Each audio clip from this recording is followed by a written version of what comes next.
And I said to myself, sit down, you're back on the boat. I said to myself, sit down, you're back on the boat. Welcome to Broadway Buzz. I'm Joe Garry, and I'm delighted to welcome you to Guys and Dolls.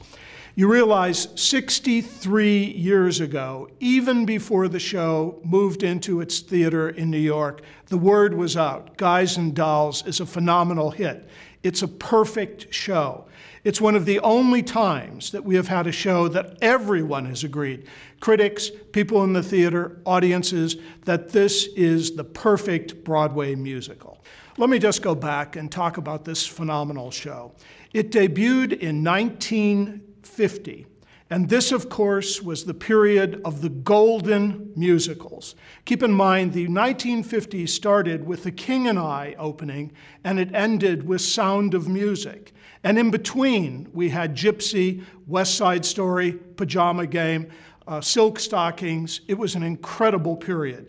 All of our greatest classics fall in this period in the 1950s. First of all, Guys and Dolls represents the perfect Broadway comedy musical. And I say it in that order because, number one, it really stands by itself as a great comedy. It could be played as a play. But then its music is so extraordinary that it takes us to a totally different level. And the thing that makes the show so extraordinary is the oneness, the coming together of the music, the lyrics, the story. It's an incomparable and delightful confection. Let me just go back then. All of this, of course, started with Damon Runyon. And Damon Runyon, as you know, was a great journalist. He sort of immortalized baseball and brought scandal to baseball, led you inside the world of the players so you understood what that world was like. Damon Runyon fell in love with New York City. He didn't arrive there till he was 26, but he had spent his whole life dreaming about it. And aside from being a journalist and sort of covering sports and scandals of the day, keep in mind he was one of the first great writers who made news gossip and gossip big news. But one of the extraordinary things about Damon Runyon was that he was a brilliant storyteller. And all through the 1920s, he wrote incomparable short stories about tough guys who talked out of the side of their mouths and dames who spoke through their noses and all they wanted in their lives was a new mink coat. And so this was sort of the demi-world of Broadway. There's a new book that's just out called The Two Men Who Invented Broadway. And they were, of course, talking about Damon Runyon and then Walter Winchell. And in fact, those two men really worked in a similar kind of way, making gossip news and news gossip. But the thing that Damon Runyon did that was most extraordinary of all was that he created these stories about these tough guys and broads, calling them guys and dolls, and he wrote about them in this very insightful and delightful way. Keep in mind, he was sort of covering Prohibition, and he was covering a time when it was okay to break the law. So his gangsters and tough guys all sort of have a moral fiber and a center to them. And he gave them all great heart. In a way, he was kind of a cartoonist in that he created these overblown characters, but he created them with so much heart and so much insight that we literally saw into Big Al and Sorefoot and all of the amazing characters that he created. So all through the 1920s, people breathlessly waited for Damon Runyon short stories. In the 1930s, Hollywood discovered him, and there were over 20 great Damon Runyon films. Keep in mind, Shirley Temple started her brilliant career being a Damon Runyon doll. And I don't mean America's sweetheart. I mean, she was a tough little cookie in a wonderful movie called Little Miss Marker. One of her great lines is they're trying to feed her mush, and she said, "Get rid of the mush." And so already she was talking in that Damon Runyon lingo that the world fell in love with. What he really did was to create a new sort of patois, a sort of street speech. All of his tough guys always spoke in the present tense. They always spoke without ever using contractions. You do not contract. And so the end result is they sort of mix this tough guy sound with a sort of invented language, this person that I call a female, for example, unusual phrasings. He created a kind of street patois that had a rhythm of its own and an energy of its own that would fuel Hollywood. So everyone from Edward G. Robinson to Bob Hope spoke in a Runyon-esque sort of voice. It was very in the 20s to have that tough guy voice of talking out of the side of your mouth. And that's, of course, what you're going to see in Guys and Dolls. Not only do they talk out of the side of their mouths, but they sing, and they sing some of the most incomparable songs that have ever been written in Guys and Dolls. So, okay, Damon Runyon left this heritage. He wrote these memorable characters. They were appreciated by the films. In the late 1940s, before Guys and Dolls was put on the stage, it was a famous radio show, and no one would miss that half hour. Everyone was home glued to their radio, hearing the adventures of Damon Runyon. So by the time the musical came to us, all of the world was very accustomed to the Runyon-esque characters and the world of Broadway as it was created by Damon Runyon. In fact, now with Broadway being so Disneyfied, when we go to Broadway, we still want to see those tough chorus girls chewing gum and those sassy guys betting on horses at the corners. They've disappeared for us, but they certainly live in our memory. And that world of Damon Runyon's New York and Damon Runyon's Broadway was extraordinary. Just a little footnote about the end of his life. When Damon Runyon died, he so loved not only the real Broadway, but the Broadway that he had literally invented, that his body was cremated and a plane flew over Broadway, sprinkling his ashes. You realize now what would happen if a plane flew over Broadway. But in any case, then, it was certainly an honor to him. And then his old friend, Walter Winchell, who would carry on that tradition of news and gossip and sort of really covering the Broadway scene, would create the Damon Runyon Cancer Fund. And the first time there was ever a broadcast, a national broadcast raising money for an illness was the Damon Runyon Cancer Fund, and Milton Berle starred in that in 1947. So Damon Runyon left us a great legacy. Keep in mind, in the 1950s, all of his short stories were turned into television shows, and he is still revered as one of the great tough guy creators. In a way, he was a kind of cartoonist, in that he created this bigger-than-life world with hearts and souls that were just so accessible that the audience loved this world. Okay, so that was Damon Runyon's contribution. Okay, now let us go to Frank Loesser, the composer and lyricist of Guys and Dolls. Frank Loesser is really responsible for giving us one of the greatest musicals ever written. He wrote not only the words and music, but he really helped to control the development of the story of Guys and Dolls. The sort of backstage story of this is extraordinary. Frank Loesser came to this with a phenomenal amount of experience. Frank Loesser grew up in a family in New York.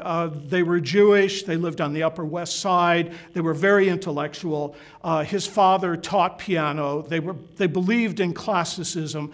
His mother was also a brilliant piano teacher. His brother, Arthur Loesser, would become not only a great concert pianist, but he would go to Cleveland, Ohio, where he would create a perfect piano department at the Cleveland Institute of Music. So this was a very sort of elegant, uptown family that had very high values.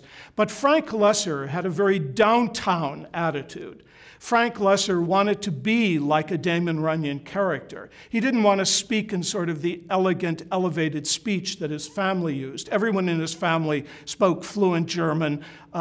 His brother also spoke Japanese. It was an extraordinary combination of intellectual ideas and sense of language. And so he grew up in this household where everyone was glued to classical music. He was 3 years old and would sit under the piano and hear his brother play magnificently. He would then sit on the piano bench and play by ear. So Frank Loesser had obviously the musical gifts his family had to give him, but he wanted to use them in a very different way. So from a very early early age, Damon Runyon would strongly impact him.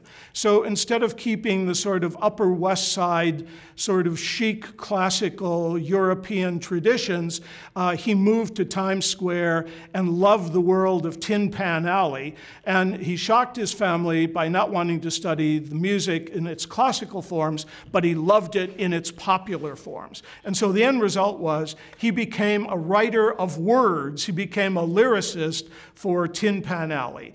And of course, he literally turned out hundreds of songs. He had this ability, if someone said, write about lipstick, write about eyebrows, he was able to come up with not only a clever, but very witty and very insightful lyric. So his early days were spent in Tin Pan Alley, and he very quickly learned the street side of music in New York. But more importantly, he learned what was popular and what was accessible to the ear of the contemporary audience. And of course, this would serve him very well in the musical theater. He also, to make enough money, played in a little nightclub on West 57th Street.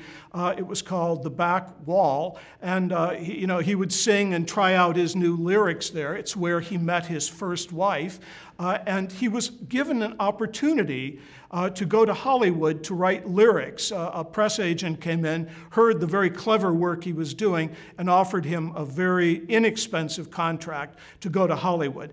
And in a 10-year period in Hollywood, he wrote the lyrics to some of the greatest movies.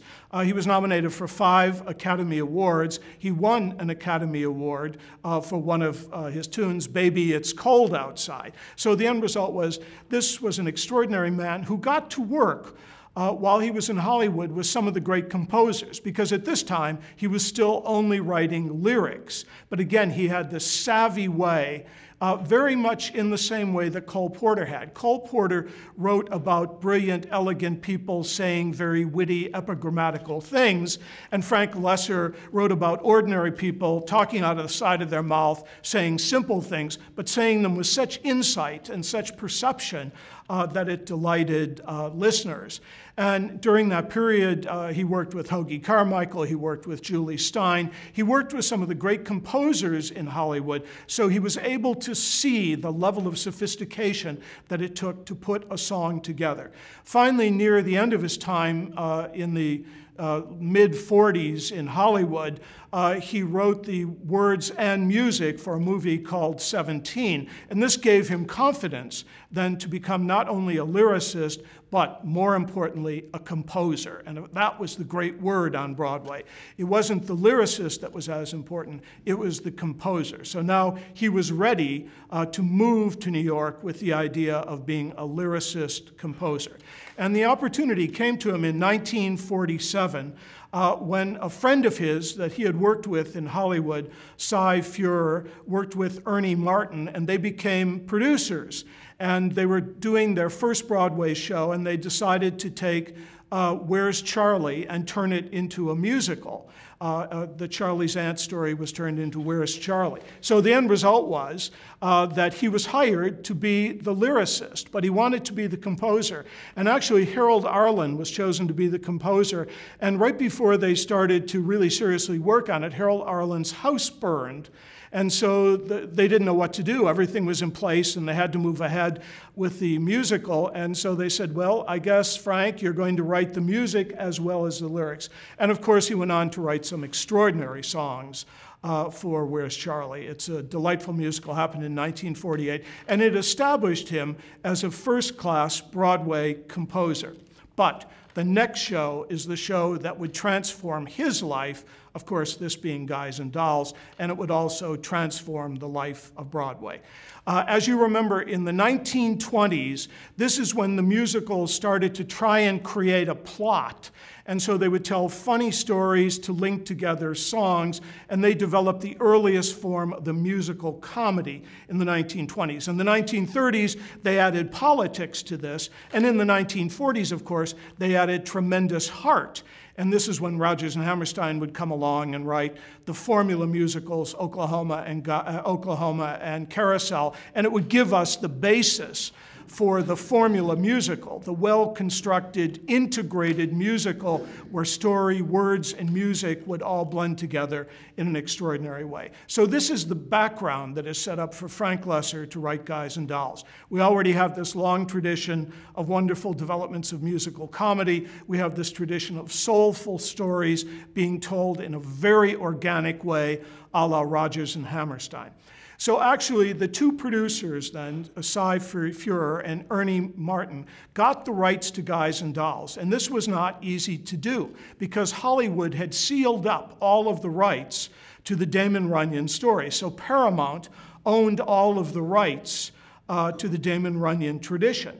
And the end result was how they got the rights is that the composer had worked in Hollywood. Frank Loesser had worked with them so carefully, and he had lots of connections, and so he made a few phone calls, and they gave him the rights so that they would have, Paramount would have the first rights of refusal to do the movie of the musical Guys and Dolls. So they were given the rights.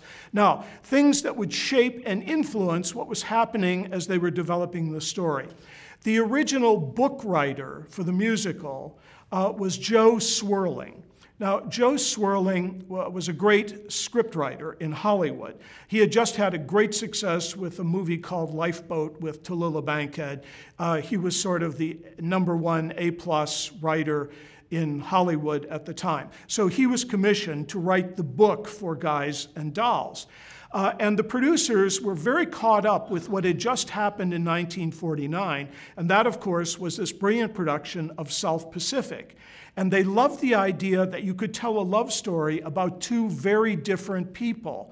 And so the idea in South Pacific, of course, is that you have a young Midwestern American girl falling in love with a French expatriate living in the South Pacific, much older than she is. And they were very enamored of that sort of very beguiling love story. So they found in the Damon Runyon material a work called The Idol of Sarah Brown, and it was a story of this young girl who worked for the Salvation Army, who ultimately fell in love with a high-stakes gambler named Sky Masterson. And so they charged Joe Swirling with the idea of writing a story, a love story, about these two people, a sort of serious love story, but using the world of Damon Runyon and all the tough guys and all the chorus girls and all the atmosphere of that incredible world. So Joe Swirling started in that direction, really writing a serious musical, a love story about two people.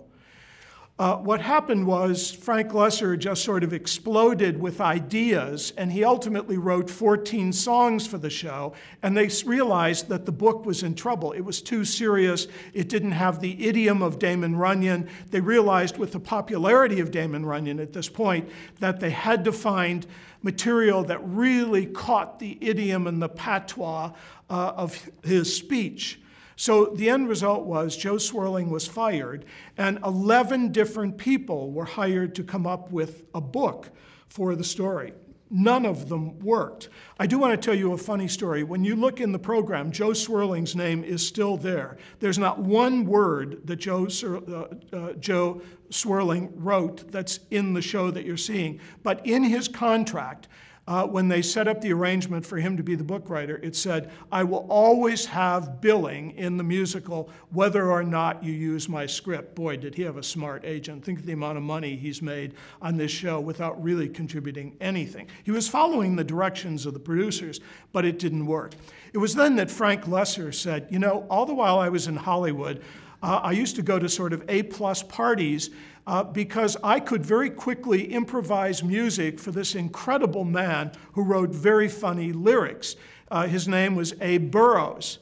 And so he said, why don't you get Abe Burrows out here and see what he can do to help us write a book? Keep in mind now, all of the songs have basically been written for the show for a book that no longer existed. So Abe Burrows came out, and he was the perfect choice. Keep in mind, Abe Burrows, aside from having this long career in Hollywood, not only as a gag writer and a comic writer, but he had this long tradition of working on the radio. And he did a radio show called Duffy's, or Duffy's Tavern, depending on the time that you listen to the radio show. And it was about an Irish bar in New York, and people were very like the Damon Runyon characters. In fact, they borrowed all of that influence. Shirley Booth, incidentally, got her start on that wonderful radio show. So Abe Burrows was responsible for creating these very memorable sort of street characters, again, with a very funny patois, very funny sense of humor, a very sort of off-center view of the world, their own kind of logic and values, all of this sort of meshing with the world of Damon Runyon. So very quickly, Abe Burrows jumped right into this project, and he and Frank Loesser had this long tradition, number one, of being very good friends. But then number two, they had this long tradition of working together and creating interesting ideas. So what happened was they had to take the songs that existed. Ultimately, 5 songs were dropped from the original songs that were written, and new songs were written to accommodate the vision of Abe Burrows. But what was very clear very early on is that he caught the rhythm of the language of the show. Just remember, you know, when you watch this show, 3 things pull you into the world of the show immediately. There's an opening number called Runyon Land, and it's sort of actors moving, choreographed and moving, and you're seeing people on the street. And very quickly in that opening musical sequence, one, the music is delightful, sassy, bright, Broadway, but number 2, it pulls you into the world of the street and the world of these very interesting characters. Then you hear this wonderful first little trio called Fugue for Tin Horns, and you hear these incredible voices. You know, you wonder how men can sing out of the side of their mouths, but they do with such distinction. The lyrics are funny and bawdy and naughty, and they're talking about fixing a horse race, and at that moment you're pulled into the world of Damon Runyon. Then you're exposed to those brilliant comic scenes that Abe Burrows establishes, and you're in this very magical world. I just want to show you a little backstage view of some of the things that happened in this collaboration with Frank Loesser and Abe Burrows. Abe Burrows very quickly said, you can't just have this serious love story. It's not going to give us the humor of Damon Runyon. So very quickly he suggested that a comic love subplot be developed. And it was a story about Nathan Detroit, who loved to have crap games, and he made his money by organizing crap games. And he had a long love affair, 14 years of chaste courting of a sort of Broadway cutie named Adelaide, and the end result was that this is a story of their never getting married, spending 14 years courting, and it was a wonderful comic subplot. Now, Adelaide worked in this sort of sleazy little nightclub in New York, not unlike the nightclub that Frank Loesser had worked in his youth. They called it the Hot Box, and she would perform these little comedy routines, comedy songs in the show. There's a great song called Take Back Your Mink. Watch it very carefully. It's a delightful number. It is a kind of striptease.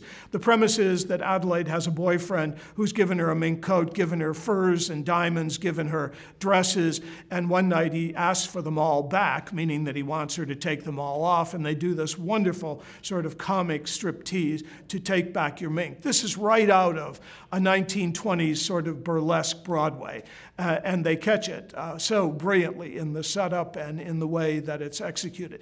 But one of the things that Abe Burrows did, aside from contributing the idea of this brilliant comic subplot that goes on and this wonderful comic love story that happens, aside from giving the show that, also there was a wonderful number where Frank Loesser said, I want Adelaide to sing a song about having a cold. And my premise is that because she's been stripping too far down, she caught a chill while she was stripping.